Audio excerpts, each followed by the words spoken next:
Hey guys, and welcome back to the post-game of Pokemon Sun. All the Ultra Beasts are out of the way, so I thought we'd take some time to go around and capture the other island guardians, as well as, some legendary stragglers here and there. We've come first to Akala Island, where in the Ruins of Life, we can find a Pokemon that gave me a bit of trouble when I tried to catch it in Moon. It is none other than the first of the Tapus we'll be encountering, Tapin Leila. Ah, yes, I have heard tales of your legendary salt about this particular guardian deity, so I am looking forward to seeing how you face her the second time around. Well, I'm going to be pseudo-abridging this fight, which is to say, you'll see most of it, and then there'll be a cut point. The other two Tapus will be getting cut pretty much entirely, because I ain't got time for that shit. These guys with really low catch rates, they're just giving me the business. Well, I mean, let's be honest. You're coming in here, you're, trying to fuck with their shit. They are clearly set up as guardians of these islands. And, if you catch them, like I said before, it would only further encourage gentrification of the Alola region because of the Pokemon League, and everybody will muscle in, they'll build gyms, they'll build more thrifty Mega Marts, shit like that. The Battleground got weird, which is why I really like that description, but... yeah, so I personally didn't bother with this, and, as you know, I'm not really somebody who kind of bothers to catch a lot of Pokemon, but considering the fact that, again, they have the low catch rates, and they're not really Pokemon I'm interested in as of that much to begin with, I just didn't bother with this at all, so I'm actually kind of looking forward to see what you do against these particular Tapus, especially one of them is in an area which I have actually not set foot in. So I'm really looking forward to seeing how that area plays out. Oh, the desert to the north of the abandoned Mega Mart, is that right? Yeah, that's the one. Okay, that should be enough, and I'm so glad I didn't knock it out, because unlike a certain other legendary, if you accidentally knock out the Tapus, or, run away or whatever, I believe you have to take on the entire Pokemon League again before you get another chance at them. That's pretty lame, guys. Yes, you are the best, Horsey. Oh, I am the best, Horsey, thank you. Alright, this one, Tapu Lele, it is Psychic and Fairy.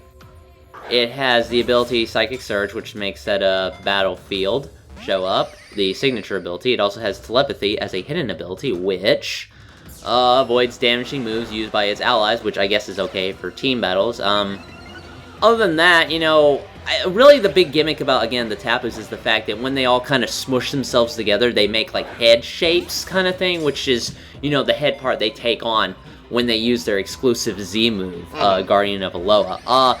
I'm trying to imagine how Tapu Lele makes a head here. I'm just trying to mentally kind of piece it together in my mind. I don't think it's working. Aw, good old Stallion. He loves us.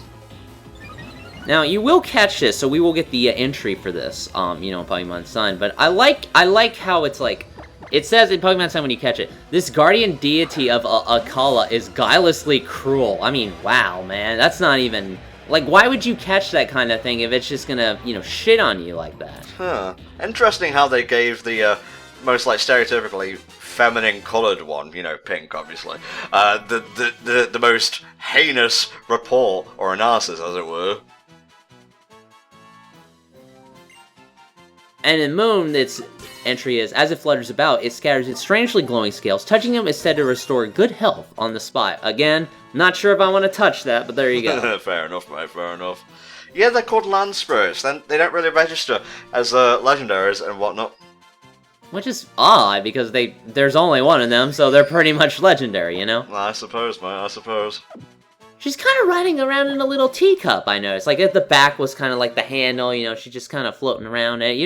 It's like Frieza's hover chair. In Dragon Ball Z, she's got her own little Frieza chair. Well, I was thinking of Eggman's Eggomatic, personally. Oh, and as regards to, what would the head look like, the black beak was on the bottom, I believe. Oh, okay, alright. I can see the Eggomatic thing kind of going, because I do not want to see Tapu Lele final form 100% power, okay? Alright, next up, I believe we're going after the one in the desert, if I remember my own footage recording sessions. Yeah, Ula Island. I think I gave both pronunciations there that I've given throughout the playthrough. Whatever, it's the post-game. We're spoiling you guys right now. Okay, yeah, this one is Tapu Bulu. And we will see why he is called Bulu once you look at his particular appearance. Well, let's save his personal info for when we get there, so we have something to talk about. In the meantime, Taurus away! You can talk in general. I just didn't want you to talk about the Tapu in the meantime. Oh, I'm sorry. I was just... for a moment, I was just shamed into not talking. But yeah, you can't get in here until you actually finish the ghost trial. But they don't tell you this was up here. So I completely missed it before actually kind of bopping around here, you know, in this posting and going, oh, this is like a completely new area. Oh, that's nuts. It's an okay area, but like most deserts in video games, it has a gimmick. Oh boy, does it have a gimmick. What is it with deserts and sewers that are like the worst areas to go in like a video game? Because it's always got some shitty gimmick, except like Dark Sun, in which that game is 90% desert, so you kind of have to travel it normally. You don't even have to manage water, it's just assumed you could, even though water is really hard to find on Athens in particular locations. I don't know, my Dark Sun's a little bit rusty, I gotta admit. So you've never been in here, is that correct? I have never been in here, so I am looking forward to seeing how they're doing it. There's actually a guy up there that says, like, he talks about the potential gimmick of, the desert. Which is basically, from what I can gather, it's like a Lost Woods type of thing, if I recall correctly. I guess if you want to put it in layman's terms, that's basically it. Every time, like, you leave an area and re-enter it, you know, disregarding the entrance, which just takes you straight back to, Tapu Village, pretty much, you'll basically wind up in a different area, so you kind of have to, like, try and screw the system, or gain the system, whatever. Here's that guy you were talking about, by the way. And, yeah, you'll just basically go back and forth until you get the area you desire. I think that's the way it works. It's basically that, even if I didn't say it correctly. There's somebody at near the front of the desert who will tell you, like, a numerical code, which I believe is supposed to be your hint. Because otherwise, why the fuck would you guess this? Like, that would just take forever just trying to do it manually, man. I ain't got that kind of time. Oh, it's adorable! He's kind of cute, actually. I'm kind of surprised. I never expected to think Sandile, of all things, was adorable. Oh! Are there Mawwall around here, actually? Let me look it up so I can be the one to surprise you for a change. Okay. Although I'm not really sure why you'd find a steel type in a desert, you know. But, we live and dream. Couldn't you encounter them in the desert in Hoenn? You know, back in Ruby and Sapphire? No, you may be thinking of something else, Mo. Probably Trap-Inch, yeah. Well, actually, I can look it up because I got it right here. Let's see. This Pokemon was unavailable prior to Gen 3. Yeah, that makes sense. Granite Cave, Cave of Origin, Victory Road, Sky Pillar. Flash forward to Silvermoon, Pokemon Bank, I'm afraid. Oh, that's lame. Clamps! The Clamps! I like Clamps a lot. Like, it was a girl, right? Uh-huh. Okay, she was one of my favorite Pokemon on your team. Fair enough, mate. I've not watched the X playthrough in years, to be honest. When I'm done with a playthrough, I'm kind of done with it. Like, don't get me wrong, I fully enjoy creating playthroughs, even when retakes are bashing my skull, you know, until it breaks, like hard candy, if you will. I'm kind of hungry right now. We've been talking for a while, but I genuinely rather, enjoy the process. It's just that I don't want to hear my voice more than I have to. I already hear it, like, double so during the editing process, so, you know. It constantly ringing in my head, make it stop. But I mean, like, yeah, I understand. And, you know, like, when you look at earlier playthroughs and then you look at the more recent stuff we've done, they're not always up to par. You know what I'm saying? Yeah, that's where the Psychium Z is. We won't be showing off, like, you know, footage of getting all the crystals in the Z move thing, but we will tell you where they are. I guess I can also put it in the description if I bother to remember. There you go. See, that's kinda in service of you guys. Kind of. Eventually it will be full service. Just slowly mosey on over. Oh yeah, we're moseying right now. Just bring your horse inside. I'm sure the Tapu will appreciate that. Well, it is bullish, so maybe. Sorry, Mudsdale, no Pokemon allowed except ones that are already in Pokeballs, my friend. Yeah, you gotta have the leash, man. Oh, look at that line of Z crystals on the bottom. I'm gonna have to get the Psychic one eventually. Seriously, guys, is this like your best defense? Let's put a strength puzzle. They'll never be able to get past this. Oh, the Tapu's greatest trick. Probably could have just jumped on the sand and then, like, climbed back up. That's true. Like, the holes in the middle, they look like straight up pits, but that looks like fucking sand. You need, like, the sand rod. I've really actually thought about replaying Link Between Worlds, by the way, because I actually really enjoyed that game, so... Solid, game, if not exactly super original, but does that really matter when the core component is so fun? Well, I don't know. I think there's some original stuff about it. It changed up the dungeon order. You know, you can rent items, things like that. The wall meshing mechanic, I thought that was going to get old, but that actually still stayed fresh and fun throughout the game. The wall meshing thing was fun. I hated the item rental system by the end, to be honest. The game was so easy that I didn't really have much of a problem with it, and then I just straight up bought items, and yeah, I didn't really struggle with it. Fair enough, mate. Tapu Bulu, grass and fairy, I believe. Can you believe that this thing is in fact a bull? I know, it's weird.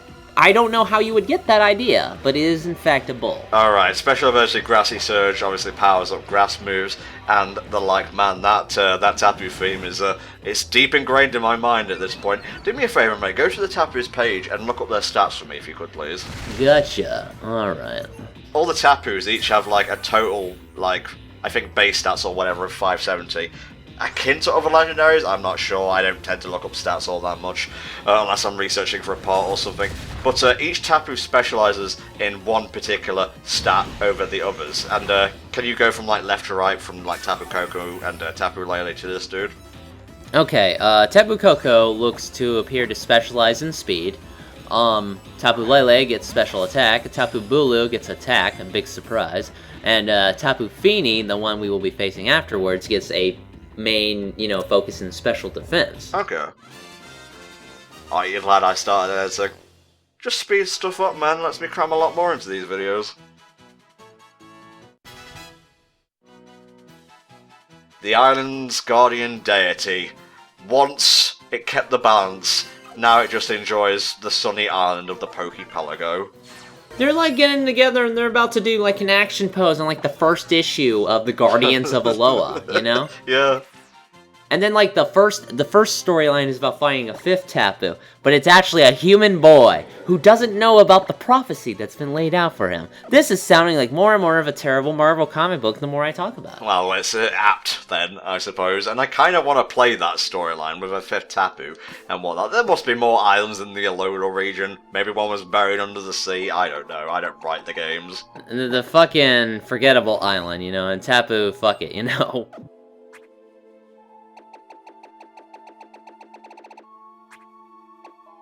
I wouldn't say shocked, but mildly surprised that there was no diving in the game at all, especially compared to the other tropical region in the game's Hoenn.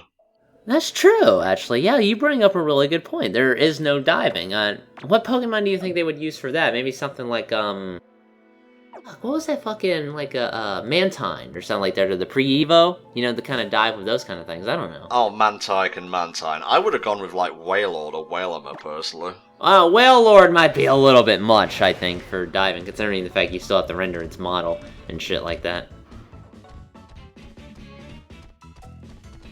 Feeling kind of uncomfortable now, Machamp. Can you put me down at the next available place, please?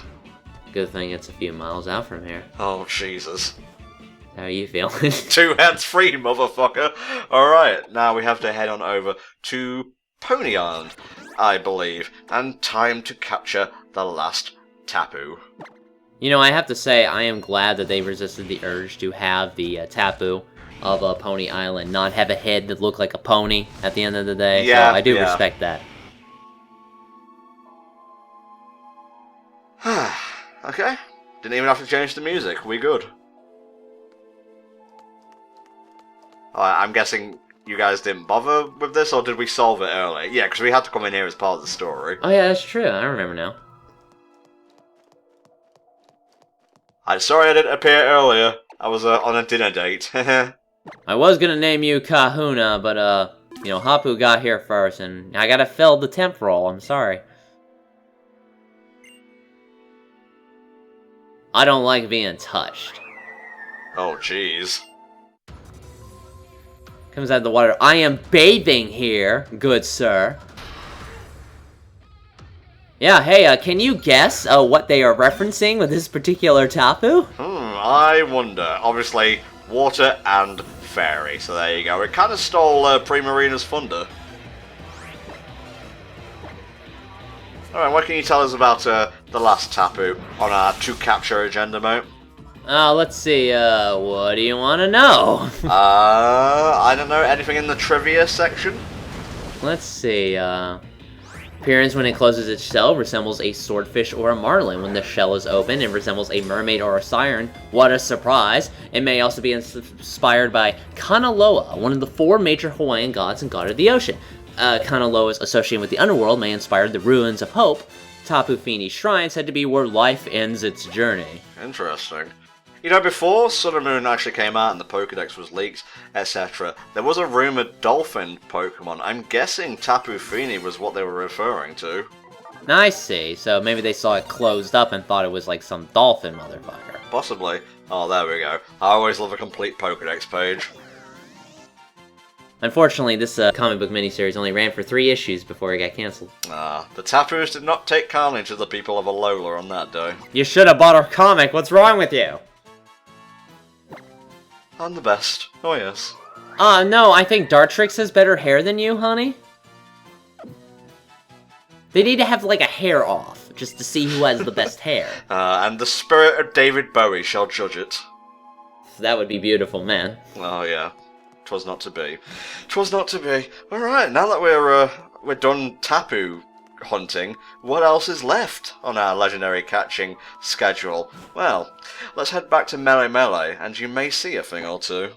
Yeah, cause I mean, there was that black, refracting light motherfucker that Looker was talking about. Maybe it's bullshit, and I wouldn't be surprised if it was, but I suppose it's worth looking into, I guess. Well, we've got nothing else to do right now. I mean, you know, the Elite Four hasn't called us back to the league. We've got to pass the time somewhere. And what are they doing? Like, are they, like, running the admin work while I'm just off fucking around doing whatever? Well, I guess so, and also, you know, it's made up of kahunas for the most part, so they have day jobs and all. Yeah, Mom, I'm sorry, you stink, man. I gotta get you off me. Free heals. Don't even need the radiation spritz this time. And just like Mom used to make, I guess? I don't know. And we're done here. Bye, Mom! Now, I don't know how you're supposed to figure out that you're meant to go to 10 Carat Hill to find this legendary in particular, but that's where we're going. And 10 Carat Hill is also where you can find a Z Crystal. I believe the Arium Z. I mentioned this earlier in the playthrough. It's not in, like, the hollow itself, but you do need Machamp to get it. It's actually at the end of this tunnel where there's a big stone block. That is the correct one, but it is called Flynium Z, actually, because obviously it's based on flying and things like that. Fair enough, mate, fair enough. Oh, it's been a while since we came back here and caught a rock doggo that we sadly did not use. Yeah, hopefully nothing else will jump out and bite me in the ass. That would just be embarrassing. Ah! It's okay. It didn't have any kind of special theme. We're good. Okay, good. Oh, hey, a rock and roller. That's random. I'm gonna catch it, because why not? Hey, I heard you're going on your trial challenge. Can I help you? Oh, actually, I'm the champion of the league. Oh. That's okay.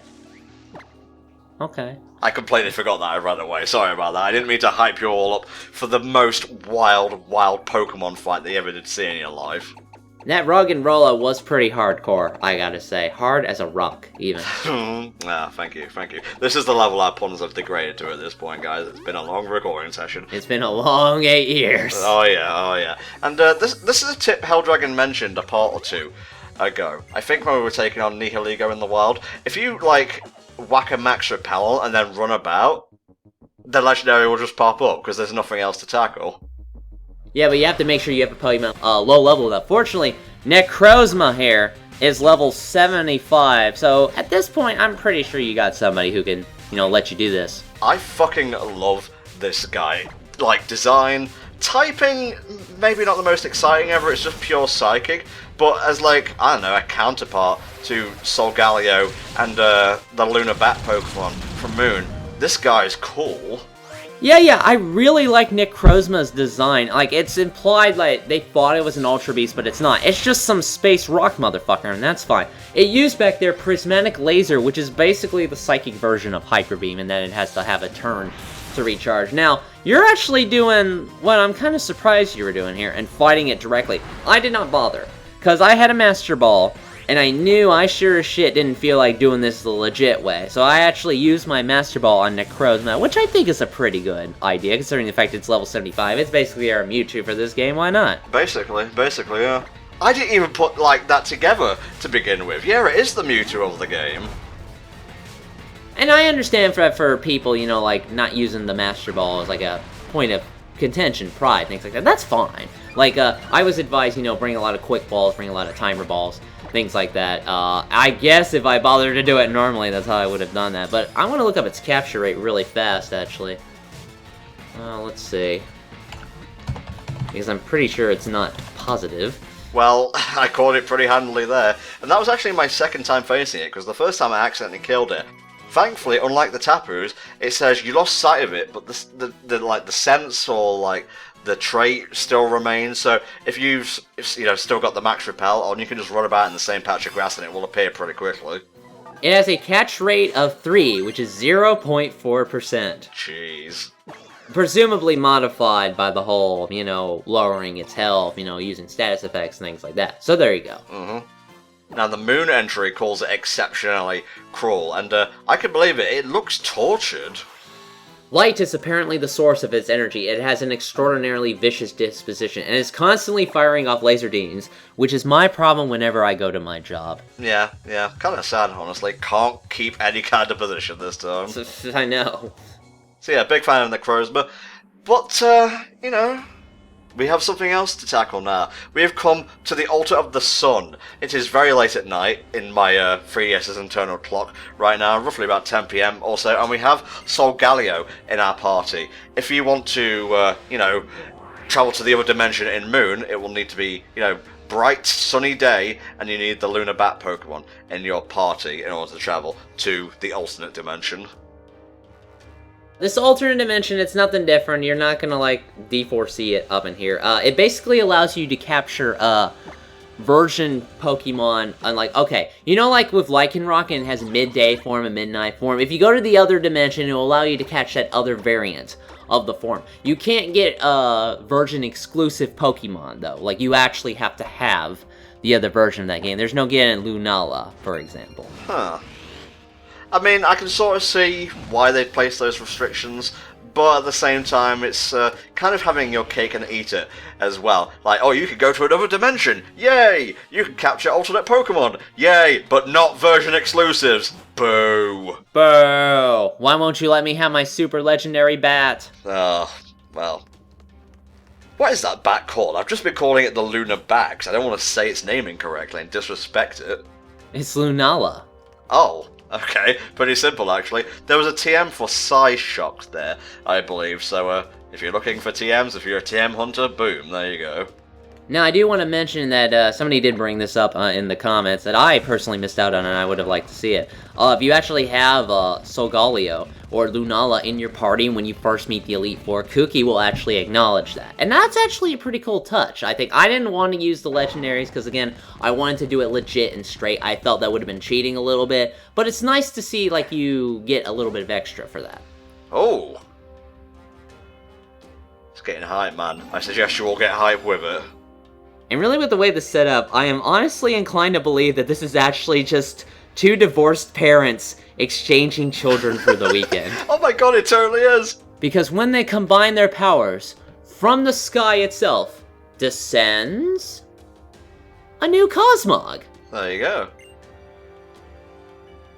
Because breeding it with Solgaleo would have been a little awkward, so they decided to throw you another one just in case. Yeah, so now we have Nebby, so to speak, and we also can evolve it, I mean if you want to, it evolves at like level 40 plus, into the middle form, Cosmoem I believe it's called. Yeah, and that will evolve into its form depending on what version you do it in. Like, if you bring this and you evolve it again here in this game, it will become another Solgaleo. You'll have to take it over to Moon and evolve it there in order to become the other one.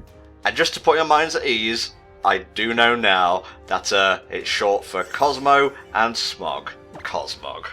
There you go. I mean, it's not the same as Nebby, but it's nice to have a little cute guy with us, I suppose. Well, you say with us, only in spirit. He's going in the box and he's not coming out. That's true. Pino B is my mascot for cuteness, I'm afraid. And there we go, guys. Those are the legendaries of Pokemon Sun and Moon, minus the Moon Box legendary, of course. And we have more things to do now in the post-game, so come back next time where the post-game shenanigans continue. Goodbye for now.